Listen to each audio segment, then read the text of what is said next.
Disaster and Management Act 2020 and on the 3. Lakefront Development Corporation Act 2023 pursuant to the provisions of Standing Order number 189. Background.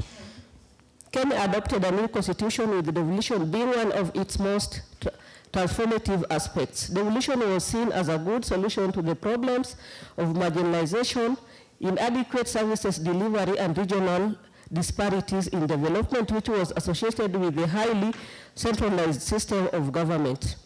There was therefore devolution of formulation of legislation through the county assemblies as enshrined in Article 185 of the Constitution of Kenya 2010. County legislation, just like any other laws, require implementation and enforcement. It is through the implementation and enforcement of the county legislation that the object of devolution can be achieved. The county executive committees implement county legislation through establishment, institutional framework with specific powers geared at enforcing them. Enforcements include inspection of compliance with county laws. Their prosecution, judicial determination of accusation, and punishment of those who offend the county laws and regulations. This report is based on concept of separation of powers, which donates that power should not be vested in hands of few, but clearly donated to other arms of government, so that none should have excessive powers. Therefore, the committee formed is roles in consonant with provisions of Article 185, 1, 2, and 3 of the Constitution of Kenya 2010, and in line of the Standing Order number 40, the topical concern raised by Honorable Florence Ouma referred to the committee on Tuesday, 27th June 2024. The committee was charged with investigating and reporting back to the County Assembly on operationalization of following acts passed by the County Assembly: Homa Bay County Disaster and Emergency Management Act 2020, Homa Bay County Lakefront Development Corporation Act 2023. The committee was therefore mandated to scrutinize those legislations and report to the House as soon as practicable on the extent of their operationalization. This prompted the committee to invite CCs and their chief officers for governance, administration, communication and devolution, and blue economy, fisheries, mining, and digital economy, respectively, to give unwritten submissions on the matters raised as provided in Article 185 of the Constitution of Kenya 2020, Section 39(2) of the County Government Act 2012, and Section 18(1) of the County Assembly's Powers and Privileges Act 2017.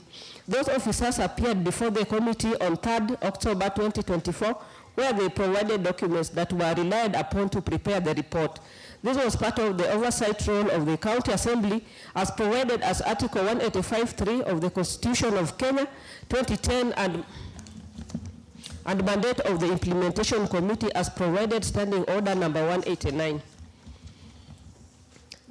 Underpinning local framework for operationalization of various legislation. Article 183(1) of the Constitution of Kenya 2010 provides that a county executive committee shall A, implement county legislation, B, implement within the county national legislation to the extent that the legislation so requires, manage and coordinate the functions of the county administration and its departments. D, perform any other functions referred on it by this constitution or national legislation. 2, a county executive committee may prepare proposed legislation for consideration by the county assembly.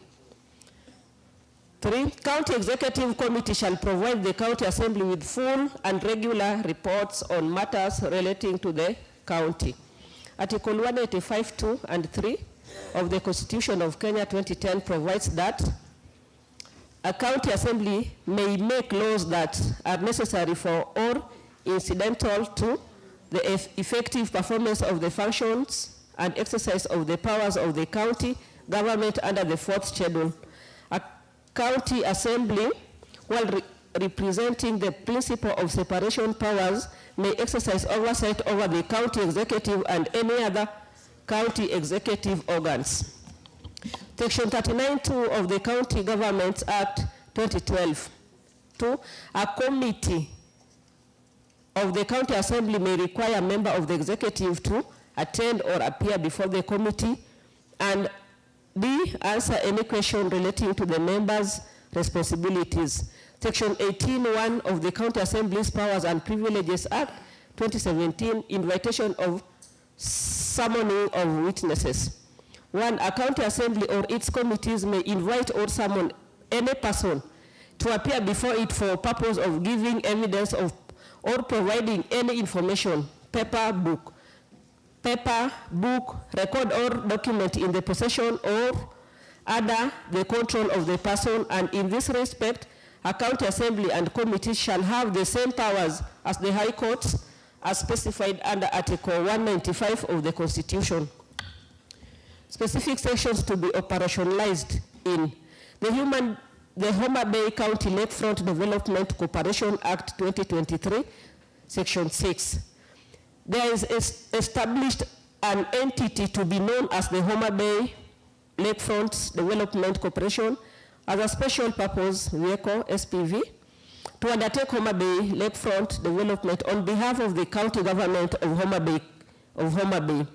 Section 7, the entity shall be a body corporate with perpetual succession, a common seal, and shall in its corporate name be capable of suing and being sued, taking, purchasing or otherwise acquiring, holding, charging, or disposing of movable and immovable property, making investments, entering into contracts, doing or performing all other acts or things for proper performance of its function under this act, which may lawfully be done or performed by a body corporate.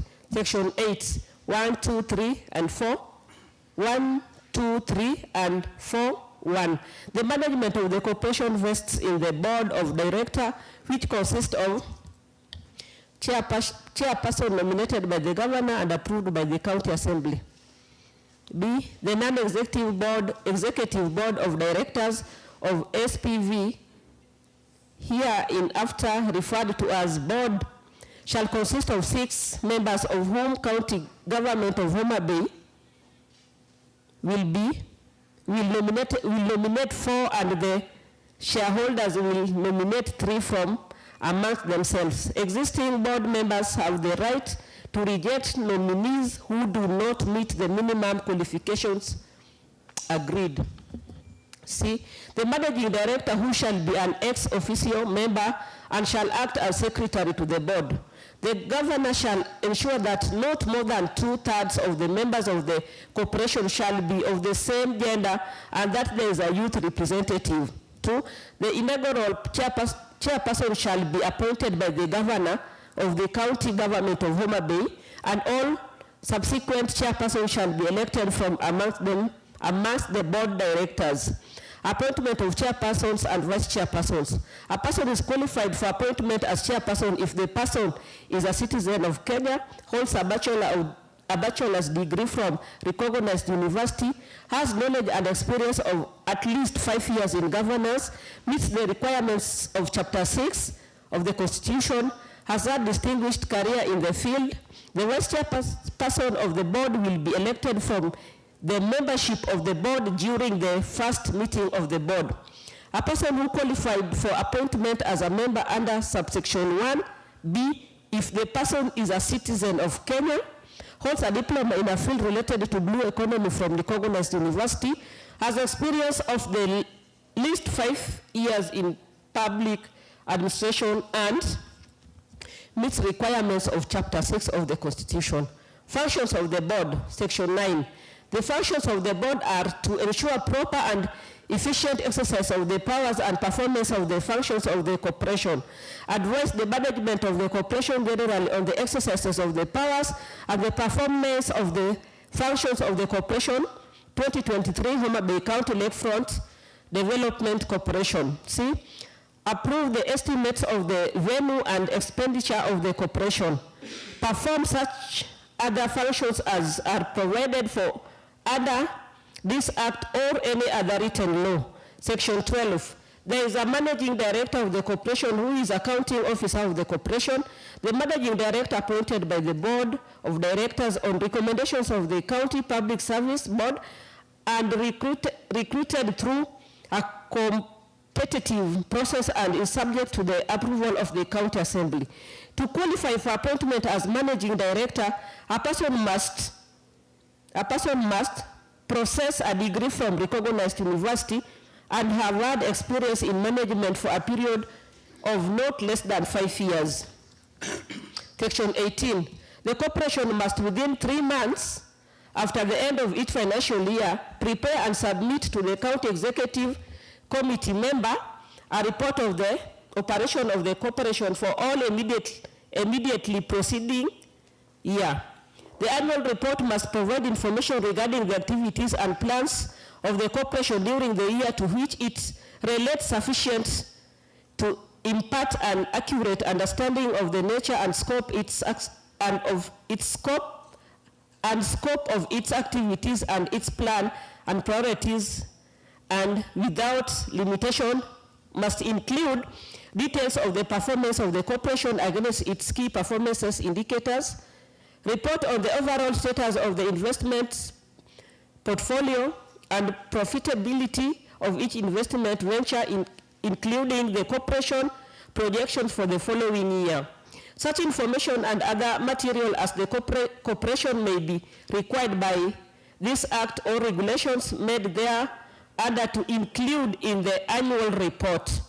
Measures taken to implement corporate governance principles and practices. The financial statement prepared under Section 17.8. Report of the Auditor General prepared under Section 17.8. Such additional information or the material as the executive member may request in writing.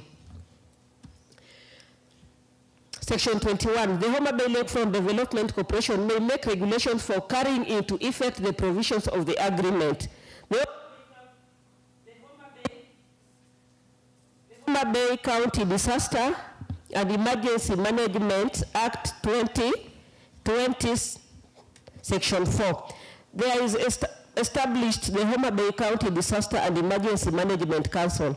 The council shall consist of the deputy governor, who shall be the chairperson, the county executive member responsible for the public services, the county executive member responsible for the finance, the executive member responsible for the health, the executive member responsible for the environment, the executive member responsible for the public works, the executive member responsible for culture, social services, the county executive member responsible for lands, housing, physical planning, the secretary of the Homa Bay County Public Service Board, the county commissioner, the county commandant of police, the county liaison officer of the Kenya Red Cross Society, or representative of any other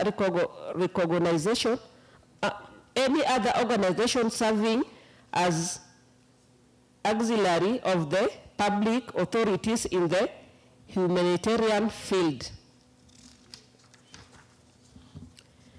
At least 2 representatives of the public representing both genders duly appointed by the governor with approval from the county assembly and the county director for disasters preparedness and response, who shall be the secretary. At least a representative of the youth and persons with disabilities appointed by the governor with the approval of the county assembly. The council shall set policies with the approval of the county assembly on disaster and emergency management. B, approve the county disaster management plan. C, review, approve, and endorse recommendations of the director of the county during any period of disaster or emergency. Give any order or direction necessary for the plan to be implemented. D, implement the national government policy on disaster and emergency response.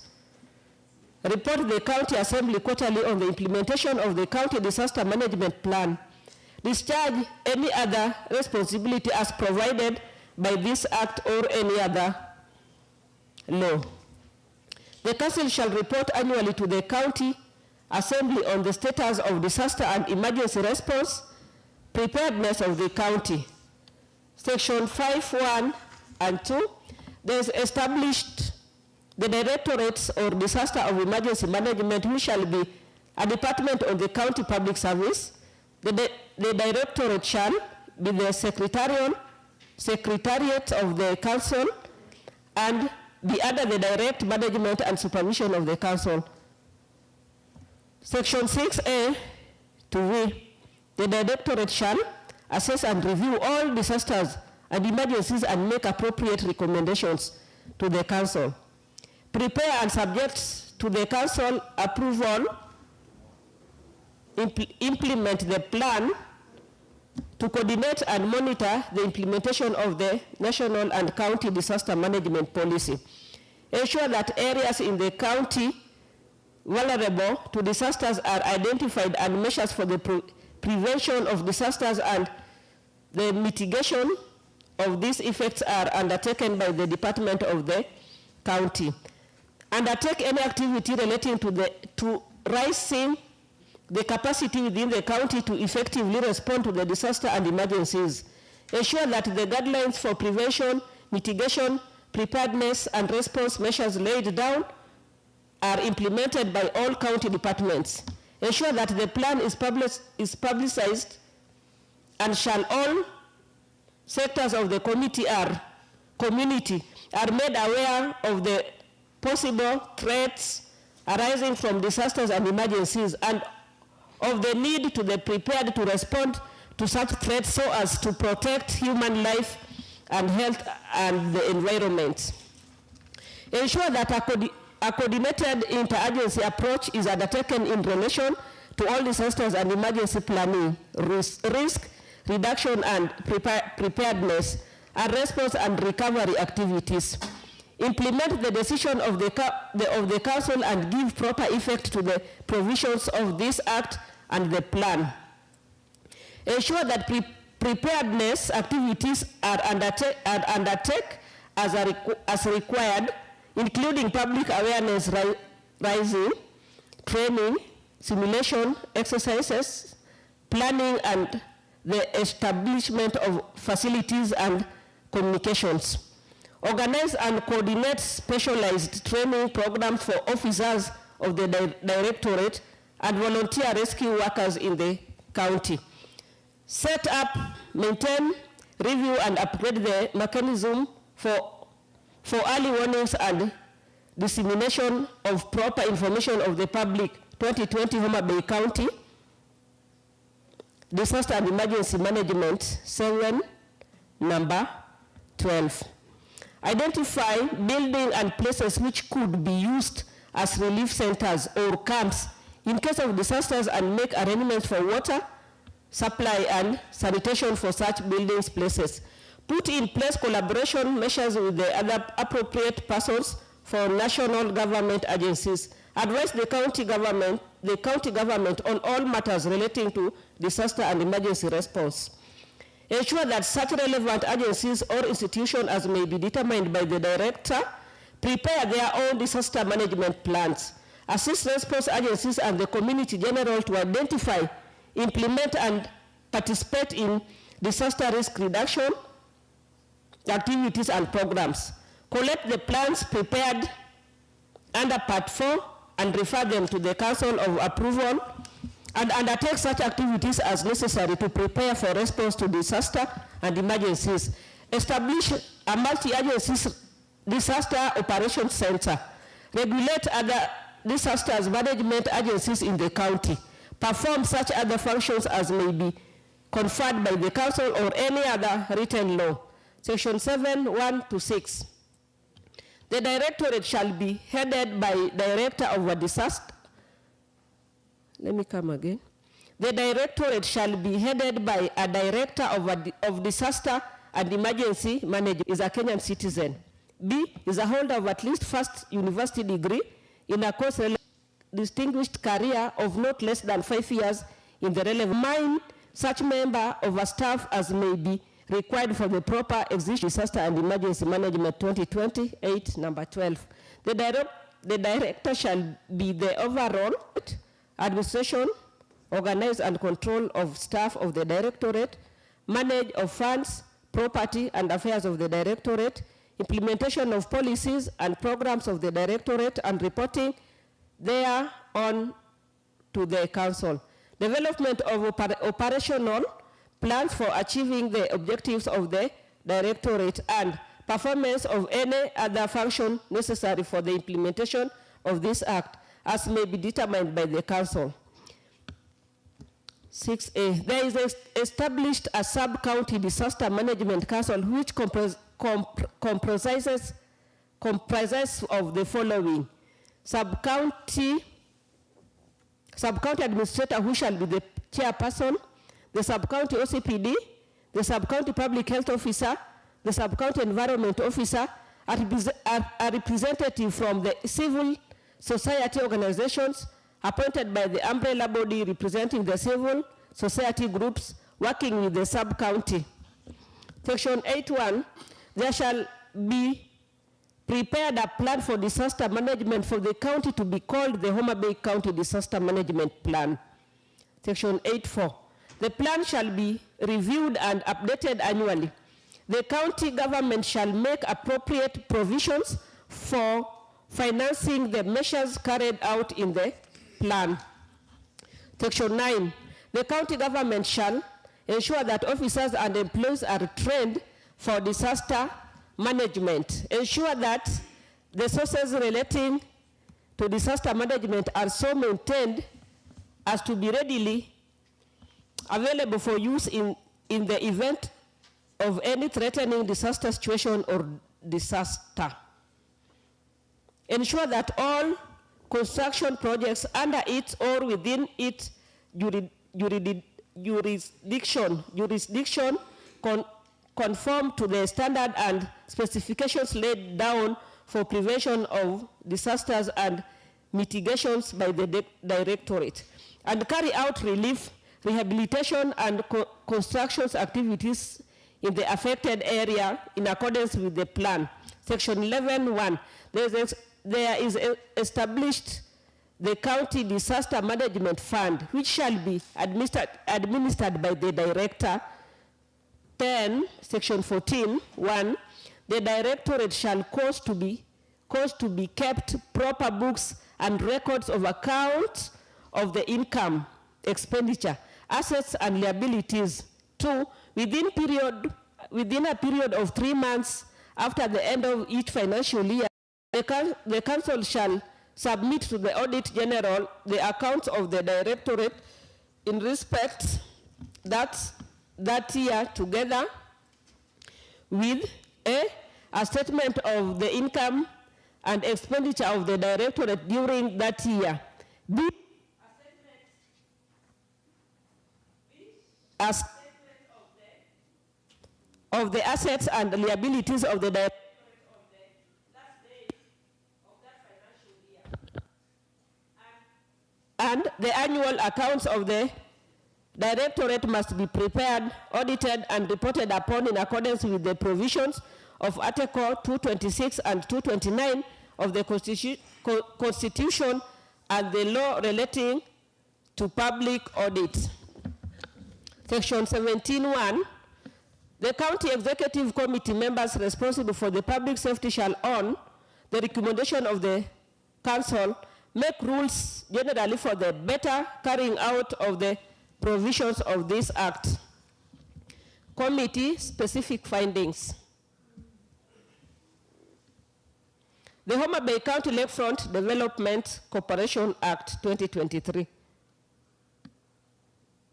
This is an act of the County Assembly of Homa Bay to make provisions for the establishment of the Homa Bay County Lakefront Development Corporation as special purpose vehicle, SPV, to develop and manage economic and social activities of the lakefront process in the county presented to on 28 April 2023 of the Act states that the Act shall come into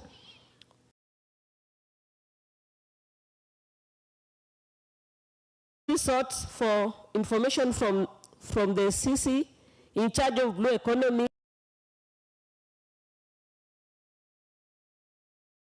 of the following sections, name 6, 7, 8, 1, 2, 3, and 4, then 9, 12, 1 to 4, 18, 1, and 2, and section 21 of the Act.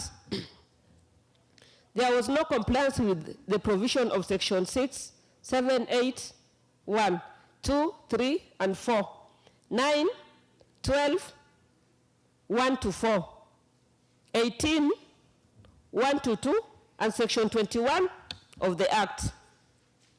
The responsible CC in charge of department responded that the Homa Bay County Lakefront Development Corporation is not extant operationalized by the process of constituting the board is ongoing and shall be finalized upon conclusion of engagement between the county government and various stakeholders involved in the development of the county lakefront, including the Kenya Ports Authority and the Kenya Navy,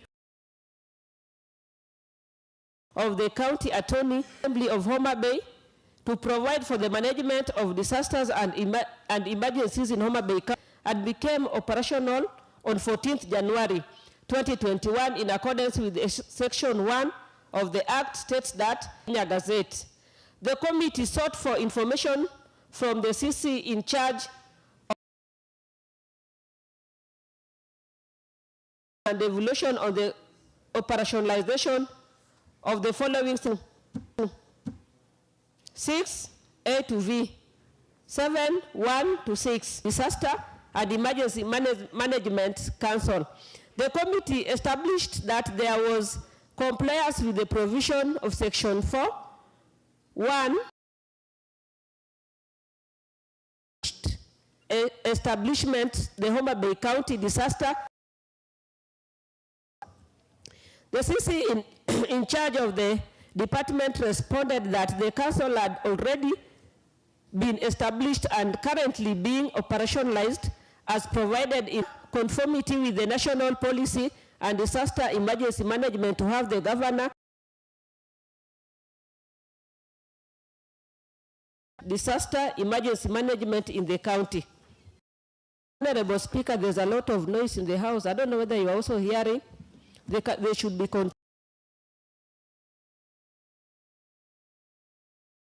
Let us give a conducive environment to read. Section 4 to 4, act on the annual report on the status of disaster and emergency response preparedness of the county. Section 4 of the Act. The responsible department had not submitted reports as charge of the department reported unforeseen delays on submission of the report. 7 of the Act on the establishment of the Directorate of Disaster and provisions of Section 5, 6, and 7, and further they provided a list of the department confirmed existence of the directorates and its administered. The committee confirmed that there was no compliance with the provision of Section 8 of the Act, and the directorate, in collaboration with the relevant stakeholders, is currently in the process of preparing a disaster management plan, which has been formulated and undergone of county government. The committee confirmed that there was compliance with the provision section of the Act that the management and resources relating to disaster management are so maintained as to be ready, available for use of the Act, and stated that the county government has effectively undertaken its role as enumerated in the section. Section 11 of the Act, County Disaster Management Fund. There was no compliance with the provision of Section 11 of the Act as the county as contemplated in Section 106 of the PFM Act 2012, Section 100, shall designate a person responsible for the administration and shall ensure that the earnings of accruals to county public fund are retained in the fund unless the county executive committee member, the administrator of a county public fund, shall ensure that money, including any earnings for accruals referred to in substance, may wind up a county public fund with the approval of the. On the winding up of the county public fund, the administrator of the fund shall pay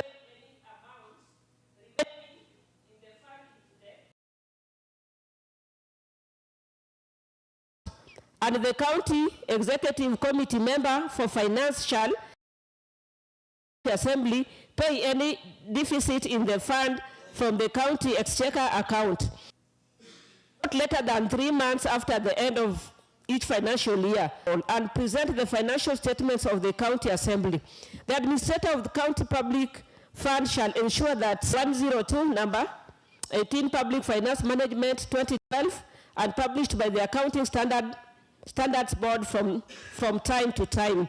Regulations may provide for the establishment management apply to the county revenue fund established under Section 109 of this Act. Published and publicized. In this section, administrator in relation to county public and public funds means a person designated and means a public fund established under Section 1. Responsibilities of county government with respect to the county budget process. The department stated that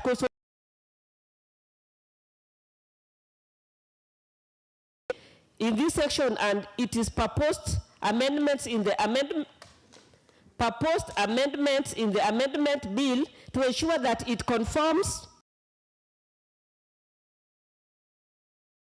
2012 on the establishment of such funds. Section 14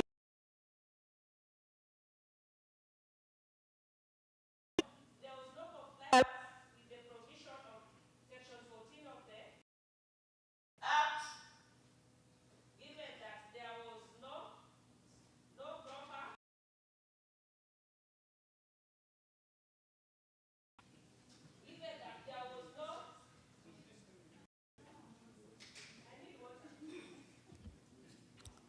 Kind water is not an easy task.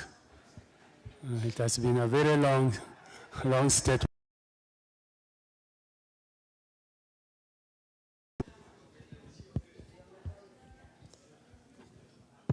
Order, honorable member.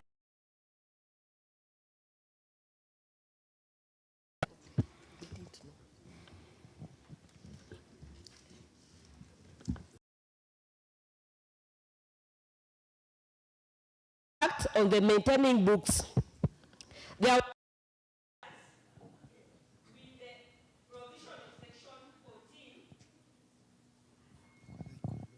of given that there was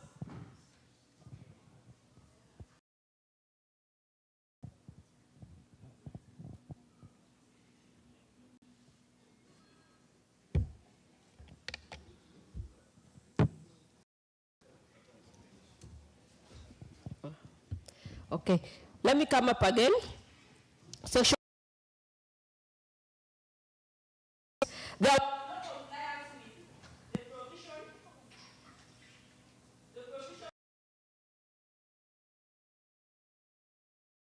that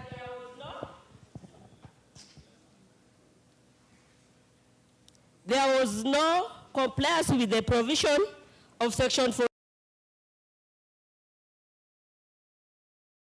Accounts of the income expenditure, assets, and the department reported that the section shall be effectively be implemented upon consideration and enactment of the proposed amendment bill. It is envisioned that the county executive, in consultation with the office of the county attorney, shall within 6 months of assets of the amendment bill, section 17 of the act, on the county executive committee member responsible for the public safety shall, on the recommendation of the provision. There was no compliance with the provision of section which provides the recommendation of the council make rules generally for the better carrying out of the provision. The response was that the adopted and will be based on the emergency disaster committee recommendations. The Department of Blue Economy, Fisheries, Mining and Digital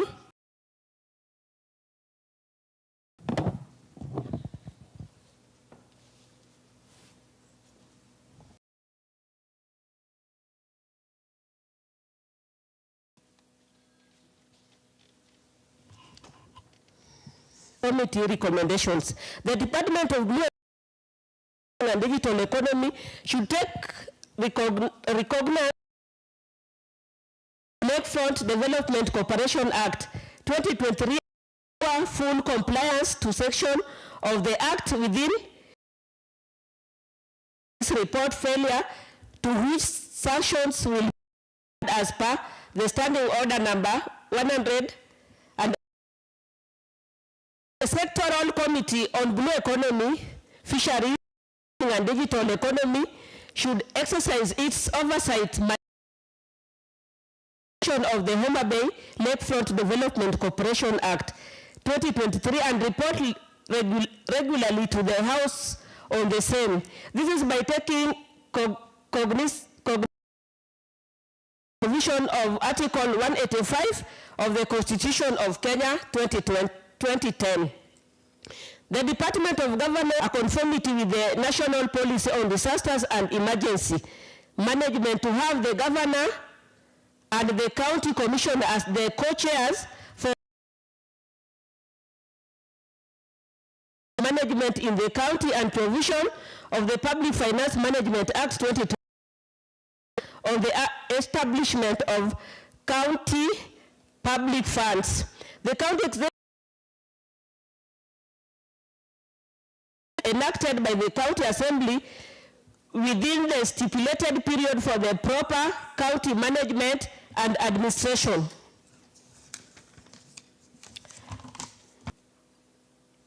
My seconder is Honorable Lieta. Implementation.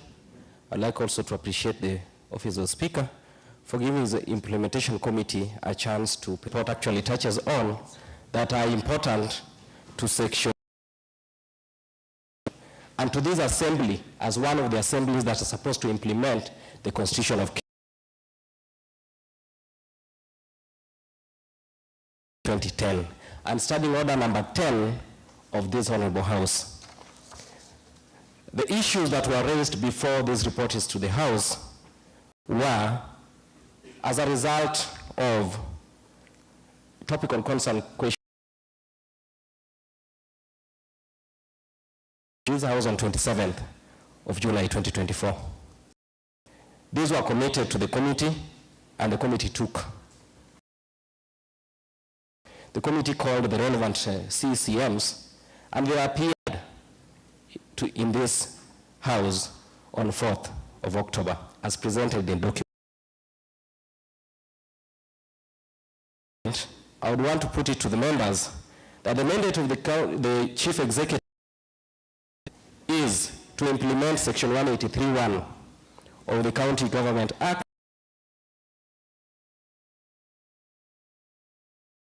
to cite that they need to implement legislations, and not just implement legislations, but they need to implement legislations as per the legislations, how the legislations have been put in place. They also need to manage and coordinate and perform that they are supposed to perform are to be regular reports to the Assembly after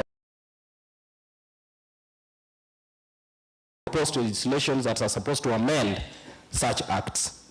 They are also supposed to prepare regulations for the act. In looking at these two acts, say that the committee actually went through and realized that Disaster and Emergency Management Act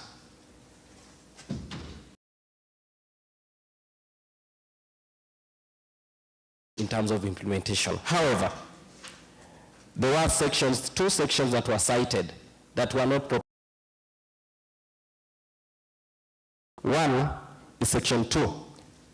In section 2, it is described what is a council, which has actually not been actualized by the ministry handling disaster and emergency. And in section 4, part 1, the Homabay County Disaster and Emergency Act Council, which is actually stated in details who are supposed to be members. In going through and the response of the CECM, we realized that this was not fully implemented. The recommendation by the committee that there should be an amendment of this act so that it is implemented fully, depending on actually what the assentment of this act, which was done on 30th December 2020 and gazetted on 14th. 2, highlights on Lakefront Development Corporation Act, which was actually assented on 3 and operationalized after gazettement on 5th May 2023, 99%. Because our findings actually that has been put by the chair in the report is that only one aspect which is appointed. The Lakefront Development Act does not have a board of directors.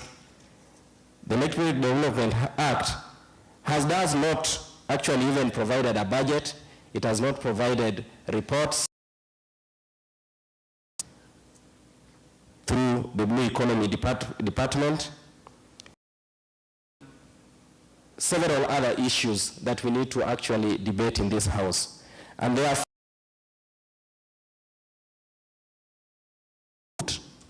having gone through these documents thoroughly as a committee, I would like to second adopt this report. Thank you. Thank you, Honorable Member. Now, I want to propose the question. The report of the Implementation Committee on operationalization of the Act. So the floor is now open for the debate. Yes, Honorable Tony Arojo Ward.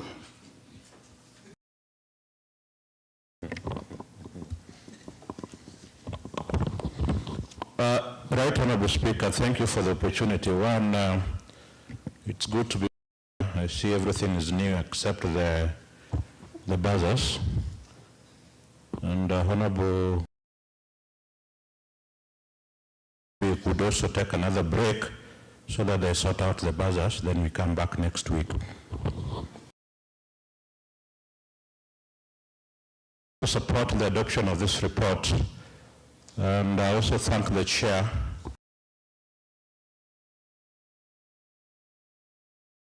committee when they retreated for that report. Honorable Speaker, if you look at the report, this is a very important report that touches members one, to legislate, and also represent our members, by extension to oversight. Right Honorable,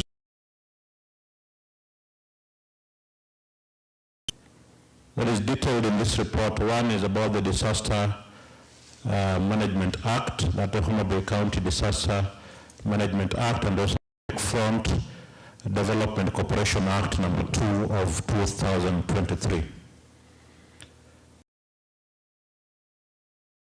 Important acts help the executive in day-to-day activity, and also the lakefront. And if you look at the discussion now is around the blue economy. Corporation Act of 2023, one of the intention was to create a master plan. This act is very important because without a master plan, then we might not realize the gains. It was to have or to develop policies in terms of the legal frameworks that would help, and even the plans that would help in terms. But if you look at the report, Honorable Speaker, it is important to note that if you look at the a number of areas have not been implemented. Acts. It was passed in this Honorable House, Honorable Speaker. And Honorable later, of our act has not been implemented. What does that tell us as Honorable Members, Honorable Speaker?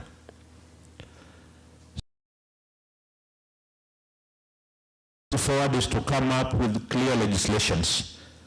I want to believe that the reason why some of them clear to the implementers. So we need to come up with clear implementation to ensure implementation of this act. Most importantly, Honorable Speaker, we also need to come up with an online tracker and sons to trigger committee of implementation to work on or to look at how these acts are implemented. We need to come up with a tool, Honorable Speaker. Our role is very clear. Acts are implemented is to ensure compliance. If they're not implemented, then there's no compliance, Honorable Speaker. Honorable Speaker, the committee made a recommendation full compliance to these two acts. And I want that in this act there are areas of offenses. Honorable Speaker, in future, we will have even in these acts passed in this Honorable House that if they are not implemented by the system, this is very important as part of penalties, as part of offenses. 90% of the act is not implemented, then it seems there's something wrong, Honorable. It puts it very well that in the next 60 days we need to have a report in terms of a plan of how they want to implement these acts going forward. This that the sectoral committees in charge should ensure report. This is also very important, Honorable Speaker. The Blue Economy Committee should ensure that this act is implemented. Bigger picture of why this act was enacted, Honorable Speaker. Honorable Speaker, if you look at section which talks about the annual report, if you look at section 18.3 and 4, it says that a CCM in charge needs to come up with an annual. Honorable Speaker, this has not been done. So again, this work around the clock to ensure that these acts are implemented so that we realize the bigger picture. Honorable Speaker, as a House, we must ensure compliance. It has to take responsibility. So going forward, I think, Honorable Speaker, we need to enhance implementation by coming up with clear legislations that are also subsequent years. Honorable Speaker, with those many remarks, I thank you.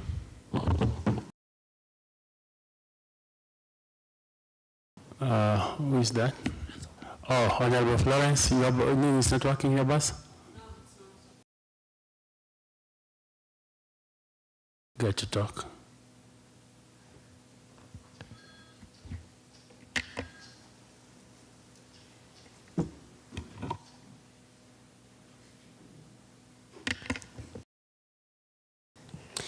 Thank you so much, Honorable Speaker. I want to thank the Almighty God for this stride we have come. Maybe it's just the hands that are supposed to be worked on. Otherwise, congratulations. Honorable Speaker, allow me to start by thanking for a report that is well detailed. Honorable Speaker,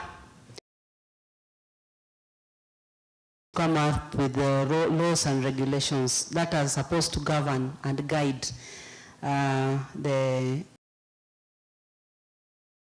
supposed to be on how these issues are supposed to be enacted. Honorable Speaker, it's very unfair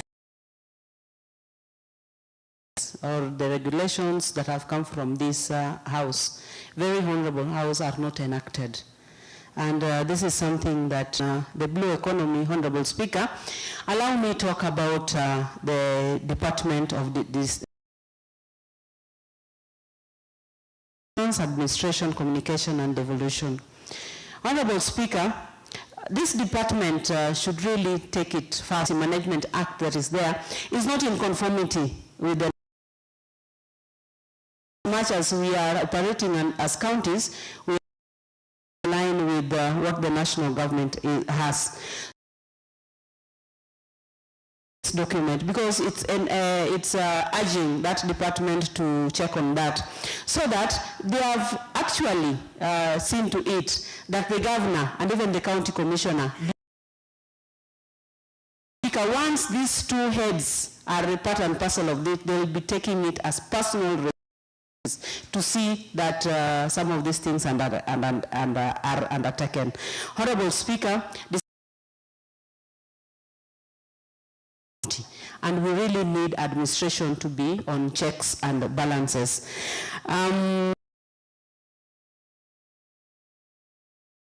Co-chairs of that. So once, because even as you are sitting there, Honorable Speaker, I know everything that happens in this assembly, the buck stops at you. Hence, the buck.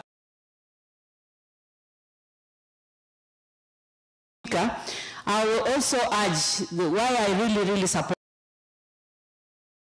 But it's pointing out very clearly that the county executive should try so the legislations enacted by this assembly, Honorable Speaker. Therefore, I would love that this is one committee that should give us more and more of this report. A month shouldn't pass without discussing an item, Speaker, so that the county can be kept running. Otherwise, I beg to support and thank you for.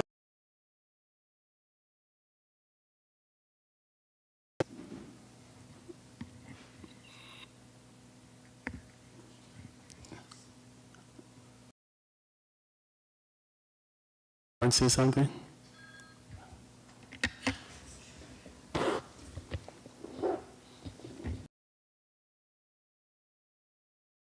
Joining my colleague, Honorable Florence, it's important, Honorable Speaker, also to note a resolution of the people, because, Honorable Speaker, this Assembly acts on this government, that is in 2022, August. We've seen tremendous proposals that are geared towards great. Honorable Speaker, it's therefore very important that all these ideas that we as an assembly get to sit and also be implemented, Honorable Speaker. Honorable Speaker, before even saying that we need to enact on the doorsteps of the governor or the county commissioner, Honorable Speaker, what some I want to equate failure to or the law enacted in this house to be corruption, Honorable Speaker. Honorable Speaker, it costs the public money. And therefore failure to implement a law or is equal to a misuse of funds, Honorable Speaker. Honorable Speaker, I support, and being a member of the committee, I really want to support that those in charge or given responsibility, but others get to take responsibility whenever it is realized that they are not implementing. It's also important that we also try as much as possible to implement the proposal of gets to pass through this assembly is tracked, and therefore the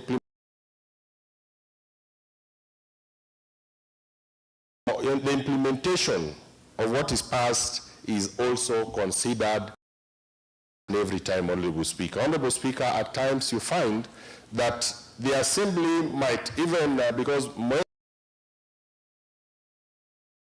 where we even get to forget, unless something comes into our attention, that's when we'll be reminded of us will be following. I beg to support. Thank you, Honorable Speaker. Thank you.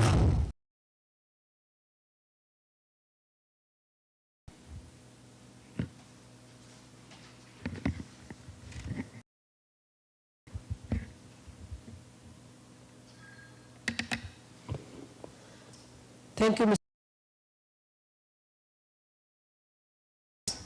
for supporting the report. As the implementation committee, we shall do a quick follow-up with the two departments.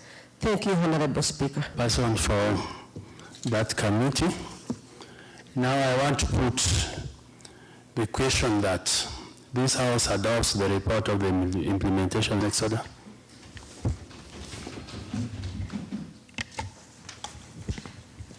Order number 9, 2nd December 2024 on parliamentary practices and procedures. The whip.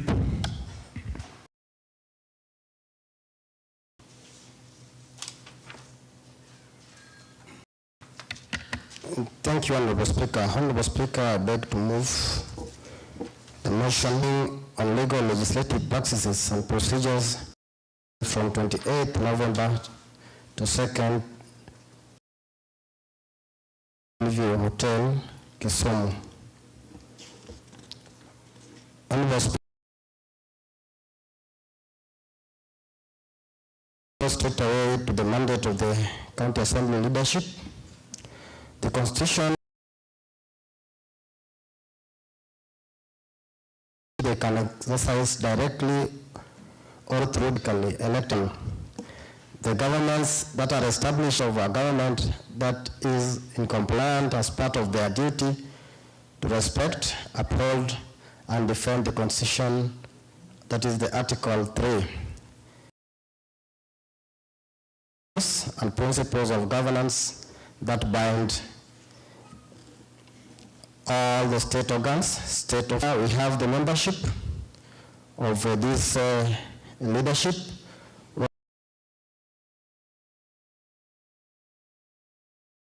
And we have the membership as well, Honorable Speaker.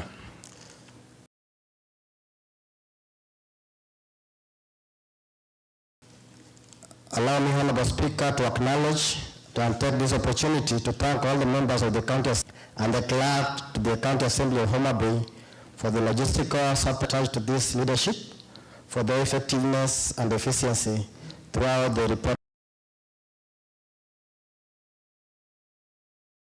Leadership, it's my pleasure and duty to present the County Assembly the leadership report on the training held from 28th November to 2nd Kisumu. Honorable Speaker, and then allow me to move to the background of this report, Honorable Speaker. The legislatures are a key democracy. In a true democracy, the legislature has a real. It might even be said that democracy itself may be measured by the power versus determine the operation and the structure of government, and that is, they create the governmental agency, establish their most fundamental operating policies. They also operate is at the heart of the legislative process at a basic.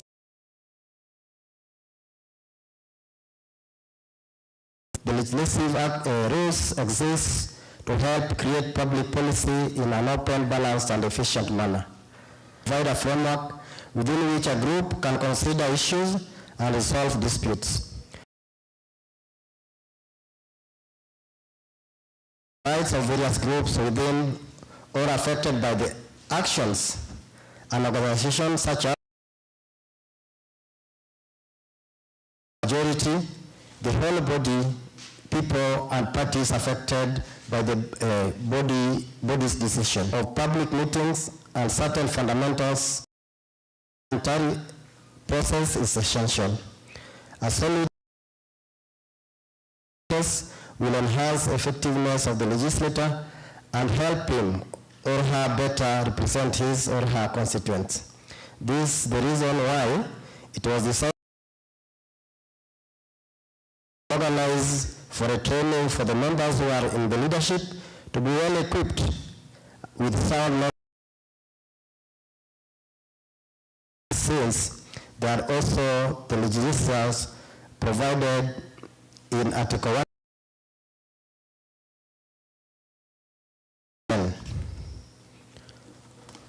Honorable Speaker, the key training, the leadership of the County Assembly is derived from the practice and forms from the Commonwealth legislators. It is anchored in the Constitution, statutes, and standing orders. The Constitution of Kenya 2010 establishes the office of the Speaker. The Speaker is the together. In Commonwealth, by extension, most of our legislators, the Speaker is the first officer at the engine of the multi-party democracy. Their roles include representation, oversight, legislation, that is in nomination and discharge, instilling and enforcing party. Roles of the County Assembly leaders includes: 1, leaders of their respective parties in their assembly and all county matters. Principal spokesperson of the party in the assembly proposes members for appointment to select committees, advances party opposition by the assembly, coordinating members of their respective parties of the party forming the government, liaisons with executive and sector to ensure that the business is conducted smoothly and free from unnecessary taken in a particular manner. Present statement on behalf of the county business, leader of the majority chair election, leader of the party forming government and assembly party are assisted by a deputy majority performance of their duty. The parliamentary whips will be exported and adopted throughout the British Commonwealth countries. Party whips are essentially officials in the political parties whose primary role is to ensure that the party discipline in the legislature. They employ a combination of both enticements and threats, that is by virtue of powers they have to second members of the committees and other non-formal powers to ensure that members' political behavior is in line with official party position. Honorable Speaker, the general function of the party whips are under the procedure of Parliament and are as follows: organization of the party businesses and activities, keeping members informed of the businesses, designating members to serve on committees of the county assembly, cooperating with other whips in putting into effect and coordinating agreed assembly businesses, and acting as intermediaries between leaders and other party members, arranging representations of party members on officials' parliamentary delegation. Honorable Speaker, those functions are listed there and is within the committees. We have them within our gadgets. Allow me, Honorable Speaker, to move to all of the leaderships. And this includes preside at meeting of the committee, perform functions and exercises the power assigned to the office of the chairpersons by the committee resolutions of the assembly or legislation, deals with the disorder among the members or by the public, signs committee reports and requests the appearance of witnesses or the production of papers on behalf of the committees, control the hearings of evidence and direct the proceedings, maintain the maintains open communication channels with all the committee members, presents committee business in the parliament, a plenary, and takes undertakings on behalf of the committee.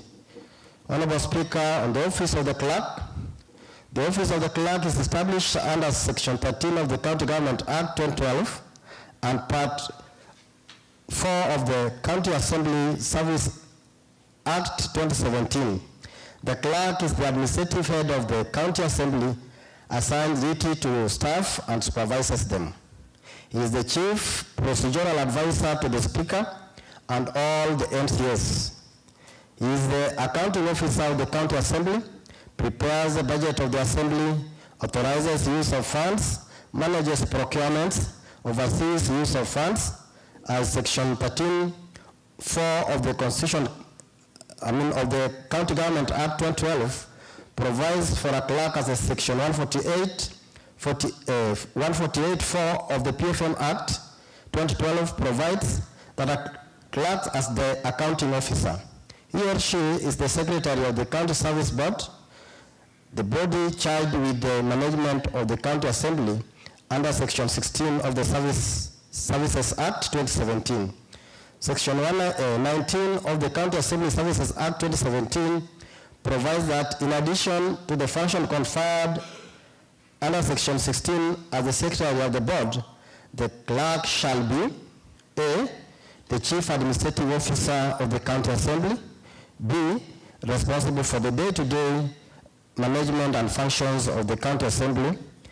Under Section 20 of the Act, the procedural procedure of the clerk shall include A, rendering of expert, non-partisan and impartial advice to the members of the County Assembly on the legislative process and the parliamentary procedures and the practice, and B, carrying out such other duties and exercises powers as may be conferred to or by the standing orders and the practices of the County Assembly. In carrying out the functions specified in the Section 1, the clerk shall be assisted by such other officers of the service as may be necessary. 3, subject to the Act and any other written law, the clerk shall, in carrying out the exercise and carrying out and exercising the power conferred on him or her by the standing orders and practices of the County Assembly, be under direction of the Speaker. Number 6, Honorable Speaker, marshalling Assembly businesses entails the following. 1, sessional calendar of the Assembly. 2, order paper and weekly programs. 3, special events, e.g. Governor's address. It also includes calendar business, budget, timelines, priorities or competing interests, majority and minority agenda, threshold for decision-making, documents related or relating to business such as reports, availability of sponsor business, allocation of time for procedural motions, role of house business in the special sitting, role of the house business in monitoring and overseeing the implementation of the assembly business programs. Honorable Speaker, allow me to move straight away to the recommendation. Recommendation number 1, that there should be a regular training. There should be regular trainings for the members of the county assembly leadership and other county assembly committees. And 2, Honorable Speaker, that adequate financial resources should be allocated for training, benchmarkings, workshops to strengthen the capacity of the members of the county assembly and staff on the parliamentary practices and procedures. Honorable Speaker, before I call my seconder, I want to say that this was a good exercise, Honorable Speaker, and as the leadership, Honorable Speaker, our capacity was enhanced after this training, and I would implore, Honorable Speaker, that this regular training should entail all the membership of this assembly, such that we can have enhanced skills, knowledge, Honorable Speaker, and capacity. And through this, Honorable Speaker, will also improve our efficiency and problem solving within the institution. Honorable Speaker, I want to request my seconder, and before requesting my seconder, allow me to read the prayer of the report, that the county assembly leadership prays that this Honorable House notes this report. I would like to request Honorable Titus Asiago to second. Thank you.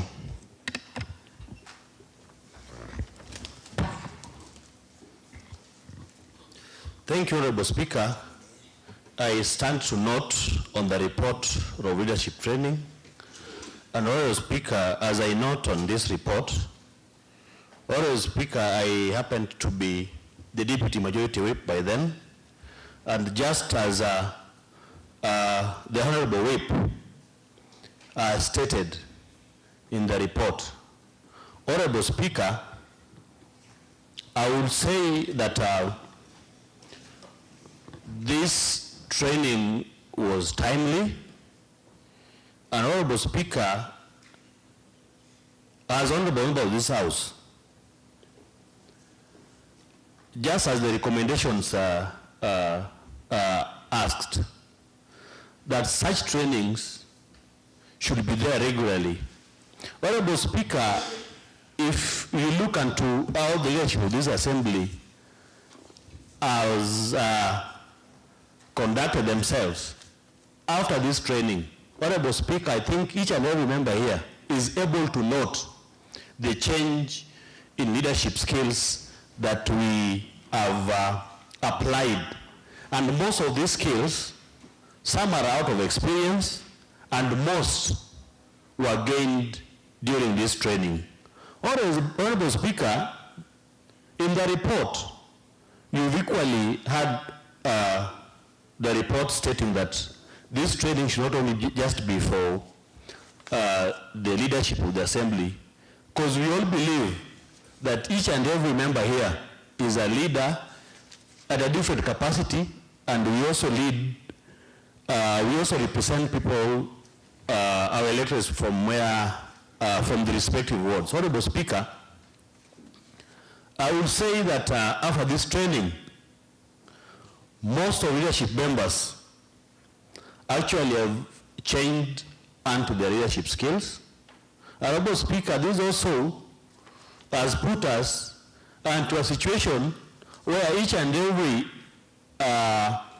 level of this Honorable House knows his or her role, such that no one will intrude unto another person's or another department's role. Honorable Speaker, will encourage that, as the report stated, now that we at least know what is expected of our clerk, what is expected of our budget leader, what is expected of our speaker, and each and every level of leadership in this assembly.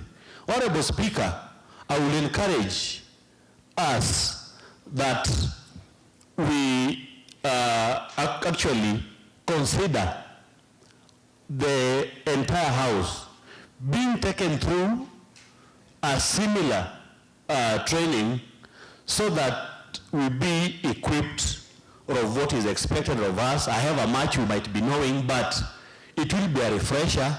And you know, Honorable Speaker, all these honorable members go through a lot. And whatever they are trained of today will be good if each and every member or the entire House get refreshed of what their mandate is of.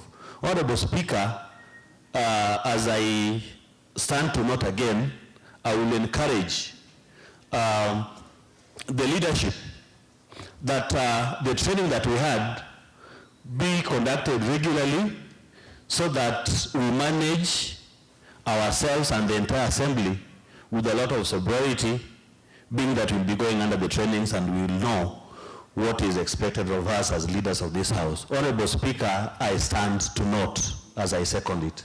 Thank you. Thank you, Honorable Titus.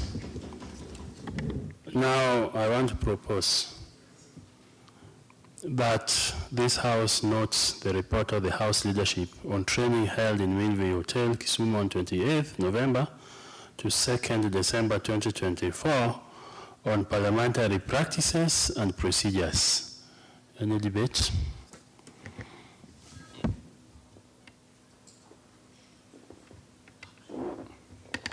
Yes, Honorable Waka. Thank you, Honorable Speaker. I want to appreciate the whip or majority for taking us through the report for training of the leadership. Honorable Speaker, from the word go, I want to agree with the presenter that we note this particular report. Honorable Speaker, a number of issues have been highlighted in this report. Before going through this training, we were not aware of certain issues pertaining to the leadership of this assembly. We realized that first, as a leader, you need to have absorb a number of issues before they actually aired out, and that brings cohesion within the leadership structure. We also learned a number of legislative framework that would definitely help us to foster cohesion also within the assembly as leaders. Honorable Speaker, we learned a lot on the roles of the House leadership as the representatives of respective parties that they represent within the assembly. While going through this training also, we got to learn that apart from the being representative of our respective parties, that we also represent the people. At the same time, we take into account that the oversight role is given supremacy above all. Honorable Speaker, during this time, we also learned that as leaders, we need also to be accommodative. At the same time, in this leadership, we also need to enhance democracy, which means people might end up, you may differ on a number of issues, but at the end of the day, we allow members also to air their views until we come to conclusion. That is democracy. Honorable Speaker, we we also learned that we need to advance party positions and influence on the government policies and programs under considerations by the Assembly. Honorable Speaker, as the House leadership, we learned that at any given time when a matter has been presented by the leadership, all of us need to rally behind that, because at that point we will be rallying and championing for the policies of the government. That does not mean you cannot critique, but you critique with decency. Honorable Speaker, I want to agree that after this training, we also learned that as members of the leadership, we also need to behave with decorum. That came out during the training vividly, and we realized that learning is perpetual. As we progress as leaders, then we need to be continuing going for, or rather attending such kind of training.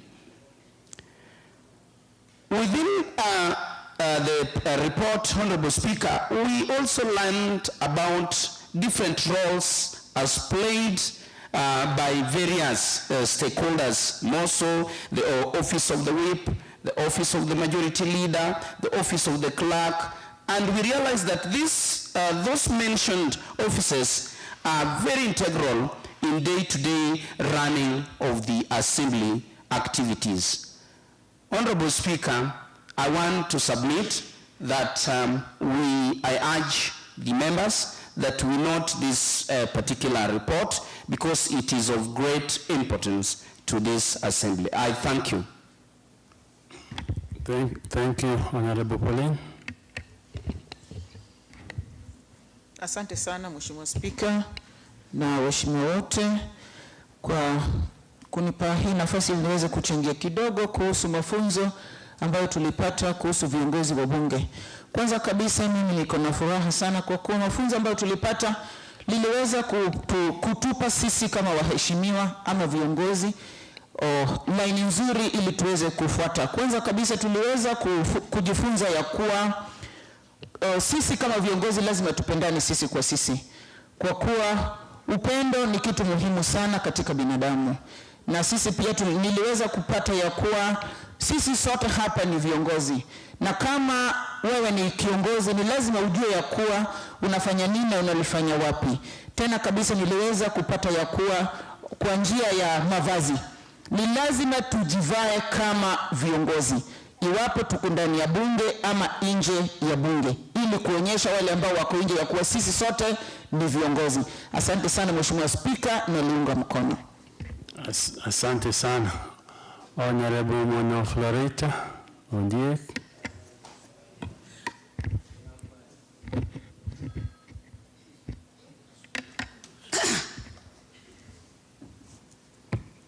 Thank you so much, Honorable Speaker. Honorable Speaker, I also want to take this opportunity to thank your office and the Office of the Clerk and the leadership for the good training that we underwent when we went to Kisumu. It's a training that took place in a very conducive environment, and I believe each and every one of us who was there came out with something concrete.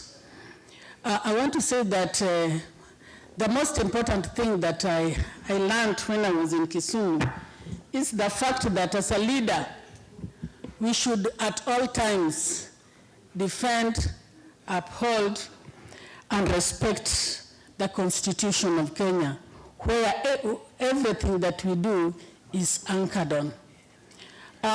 This training gave us a way of at least following our mandates. So I believe if you carefully listened to what our very able facilitator told us, is that we should not go off our mandates. If you do that, then automatically you are derailed. And once I'm derailed, I'm not able to show my leadership ability. I also want to say that another thing is that we are not only supposed to train the leadership. If the rest of us who are not in leadership are not conversant with what is happening here, then it's going to be very difficult for the leadership to manage the assembly. So in that case, we recommend that other members of the county assemblies, members are also supposed to be trained so that we get to move on together. Otherwise, thank you so much, Honorable Speaker. Thank you once again, Honorable Florence.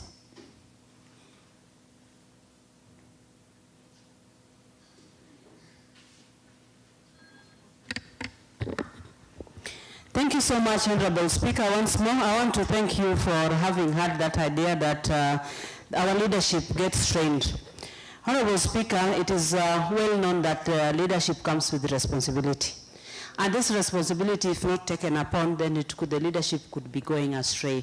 So having heard what the majority whip has read through, I am really glad. And I am very glad, just as the Honorable Titus has said, that even what we are seeing these days is there's change. There's change in attitude, there's change in everything from our leaders. Honorable Speaker, currently there is an increase of deterioration in mental health. And as members, we get to interact with our people whom we represent here.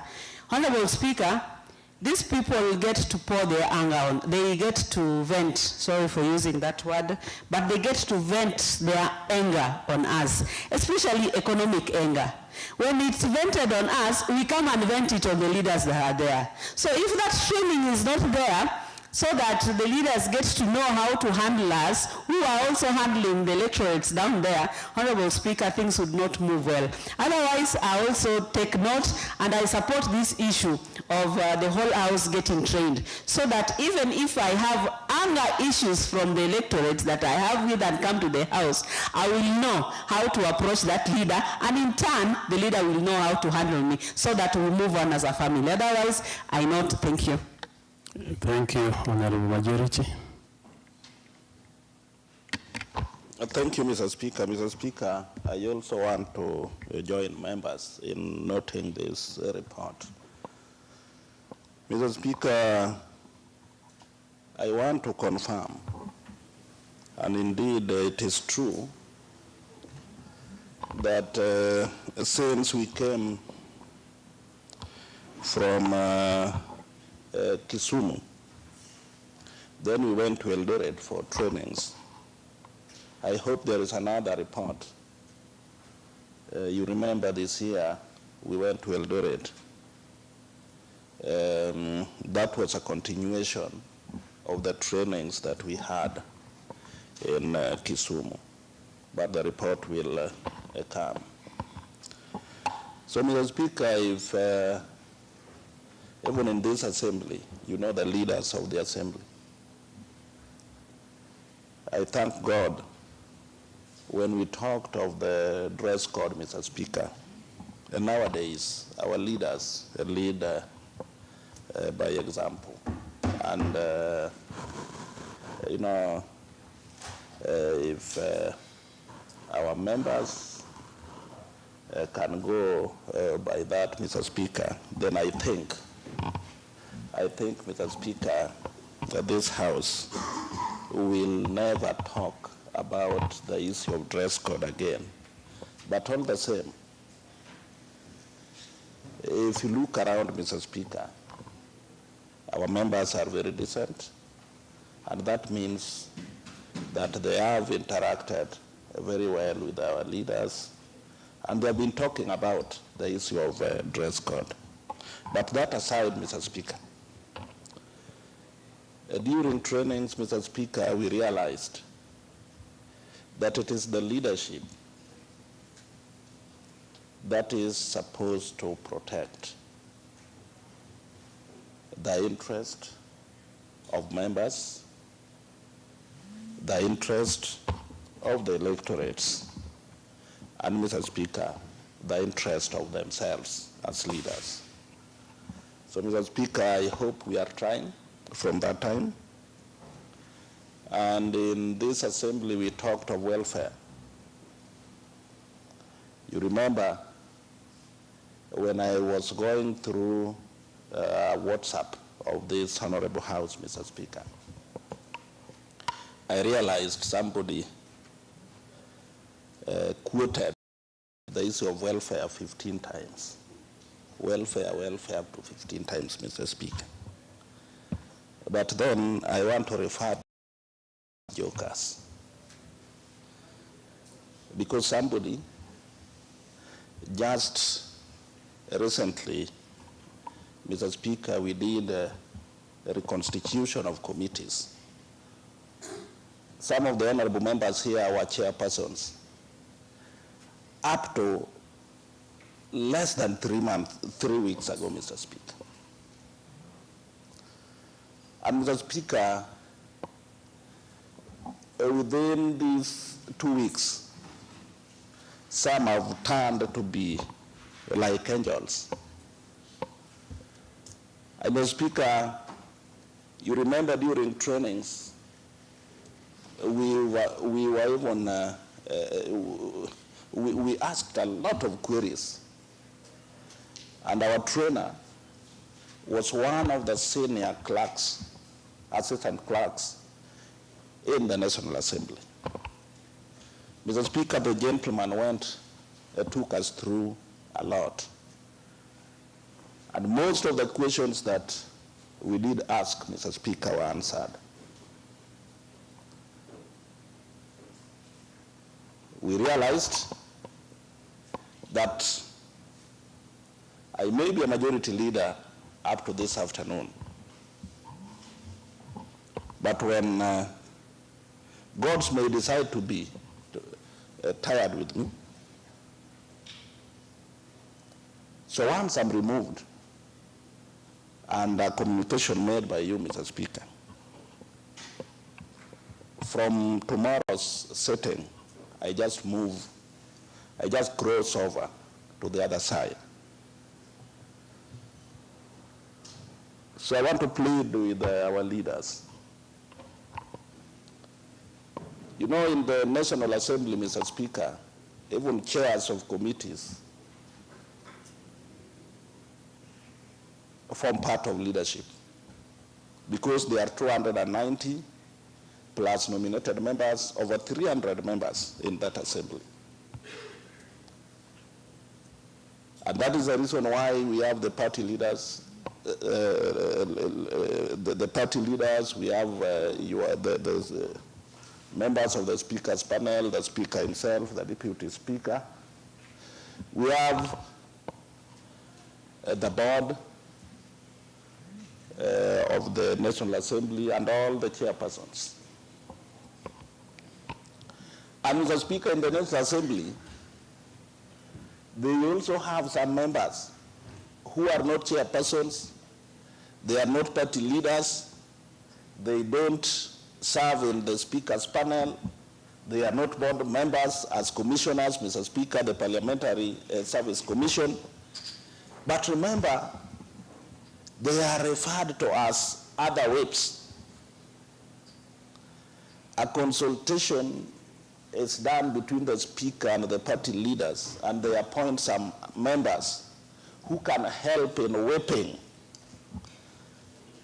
members during meetings. And Mr. Speaker, they are co-opted to serve in the leadership. But for our case, Mr. Speaker, we decided to co-opt some of the chairpersons. Number one, Mr. Speaker, the chairperson of women caucus, the chairperson of male caucus, they serve in leadership. We also have the chair budget, automatically, must be in leadership, Mr. Speaker. Even at the National Assembly or Senate, they serve in leadership. Mr. Speaker, we also have I want to refer to them as council members, but not their purpose council, Mr. Speaker. SOBA is represented initially, was represented by Honorable Nura, but now by Honorable Koweje. Mr. Speaker, the Homa Bay is also represented by Honorable Waka from Erangwe, Homa Bay, and Dewa. Then we also have Rachwanya, that is now represented by Honorable Ojango. So, Mr. Speaker, I want to plead with all the leaders that please, always, let's protect the image of this assembly. Our honorable members, at times when they discuss issues to do with welfare, you know, they can say anything, Mr. Speaker. But then when you are there as a leader,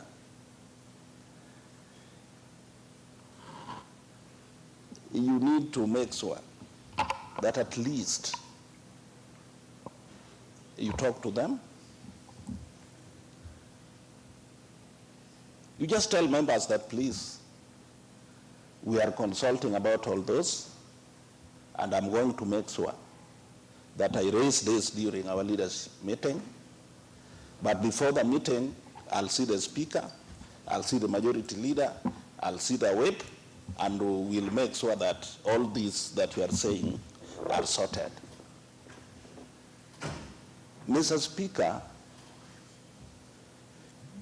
always after selection committee report, like we did restructure some committees, and because of that, we had to reshuffle some of the members from some committees to others.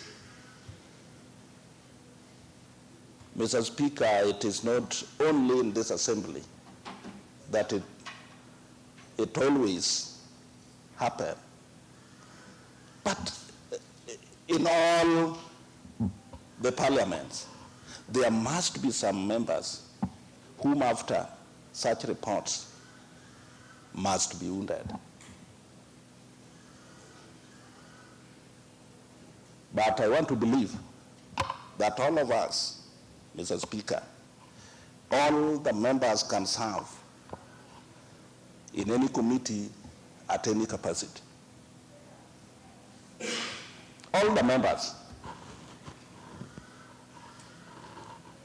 We cannot say that out of 54, the only person who is fit to be a majority leader is Honorable Ogendo. That can never happen.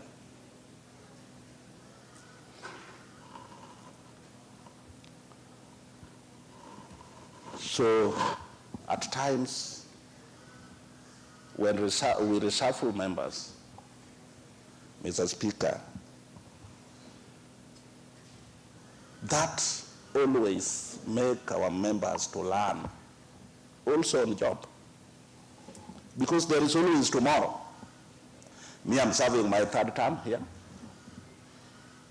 There are things that I learned in the first assembly.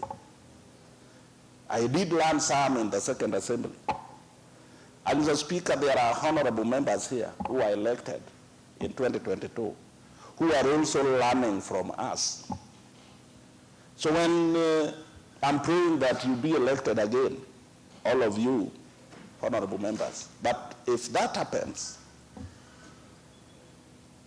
then one of you will be a majority leader because, Mr. Speaker, they are also praying for me, though except a few whom I know are wounded. And you know, because I'm the one who was holding the big knife. So they must just see me as an adui in quotes, Mr. Speaker. But all the same, I want to plead with all members that let's be comfortable with our committees. Our leader is the Speaker and the leadership. We are all trying to make sure that our members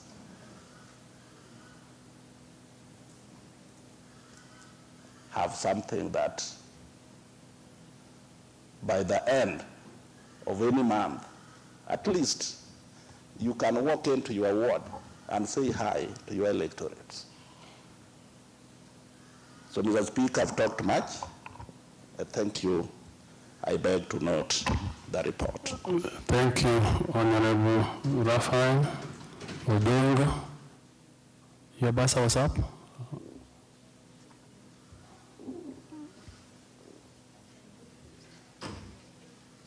I'm seeing about that. Honorable Eric, I can see your buzzer. Honorable Odongo Raphael.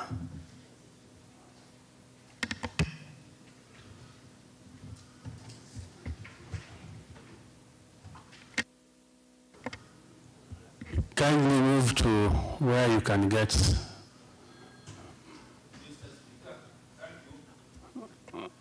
Mr. Speaker, I think after majority, there is no debate according to what I know. With the spirit of openness and democracy that we were taught in the leadership, we are a little bit flexible and accept diversity. Allow me to give Honorable Eric to say something. Thank you, Honorable Speaker. And first and foremost, honorable members, this is the first time that I am rising before Mr. Speaker Okombo since his election by this House as a Speaker of this great House. So, Honorable Speaker, I will pronounce my name well. I had something different. Honorable Polycarp Okombo. Thank you. Maybe you didn't get me well. So, Honorable Speaker. Point of order, Mr. Speaker. Point of order accepted, Honorable Koweji. Proceed, Sophie. Thank you, Mr. Speaker, sir. Mr. Speaker, I'm rising under standing of order number 91. Mr. Speaker, if you studied the mood of this House, Mr. Speaker, seemingly the debate is exhausted. And Mr. Speaker, I just want to call to your attention, knowing that you have the decision with you there and you'll declare, but how I plead with you to call the mover of the motion maybe to reply. Mr. Speaker, yesterday we had a series of activities and we were running up and down and we even had a host of guests in this county. Mr. Speaker, some of us are terribly exhausted, Mr. Speaker, and we have given much of our time for the debate. And at this juncture, Mr. Speaker, how I pray that you call the mover. And I have my seconder, Honorable Ojango, Mr. Speaker, sir.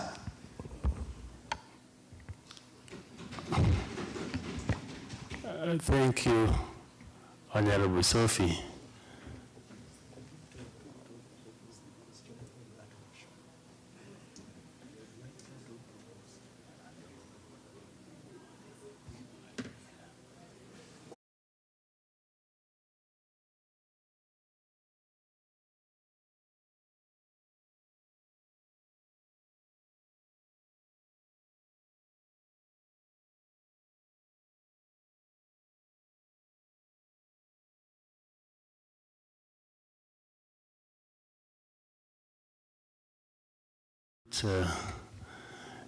The question on that, because Honorable Sophie stood under standing order number 51.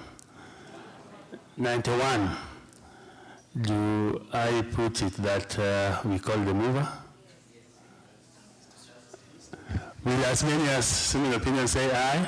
Aye. Will as many of contrary opinions say nay? The ayes have it, the mover.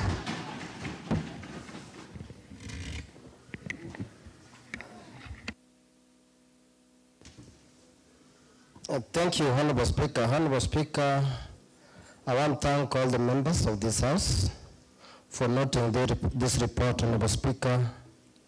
And Honorable Speaker, just as I stated that the membership of the honorable members need regular trainings, and even the staff, Honorable Speaker, for us to enhance the capacity of this assembly, Honorable Speaker. Thank you, Honorable Speaker. Thank you. Before I put the question, allow me to quote our former president, Honorable Emilio Mwai Kibaki, when he did comment on leadership, and he said, "Leadership is a privilege to better the lives of others. It is not an opportunity to satisfy personal greed." So allow me to put the question that this House notes the report of the House leadership on training held in Millview Hotel Kisumu on 28th November to 2nd December 2024 on parliamentary practices and procedures. Will as many of the similar opinions say aye? Aye. Will as many of the contrary opinions say nay? The ayes have it. Next order. Order number 10, adjournment. The House stand adjourned until 2:30.